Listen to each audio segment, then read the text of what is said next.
Had a gym owner tell me 3 times in the same conversation that they were stuck, and by the third time I had to stop him. This wasn't a struggling business. That's the thing that I want you to understand before I tell you the rest of this story, because their gym was doing great. They had decent member numbers, great retention, and the owner was experienced, clearly capable. They'd been in this industry long enough, so they knew what worked. But every time we got to a point in the conversation where action was needed, the same word came up: stuck. I'm stuck with the marketing. I'm stuck with what to do next. And I've been stuck like this for months. Okay, so the first time he said it, I let it go. The second time, I noted it. And the third time, I stepped in, and something like this: you're starting to define yourself by being stuck.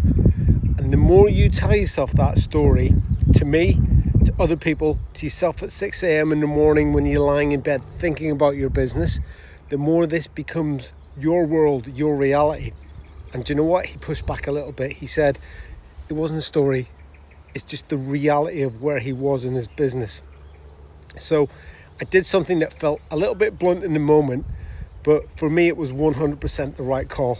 I went back through the conversation that we'd just been having over the previous 60 minutes. He told me that he'd redesigned his onboarding process, he'd tested 2 new offers, and he'd had his best retention month in 2 years. And on top of that, he was considering opening a second location. I listed those back to him and I said, that's not what being stuck looks like. Those are not the actions of someone who cannot move forward in their business. So where did this stuck story actually come from? It was a marketing campaign that hadn't worked 6 months ago. A single bad month. And somewhere in between that moment and right now, he'd taken a single data point and he turned it into his entire identity. Here's what I want you to take from this story. The narrative that you run about your business is never neutral.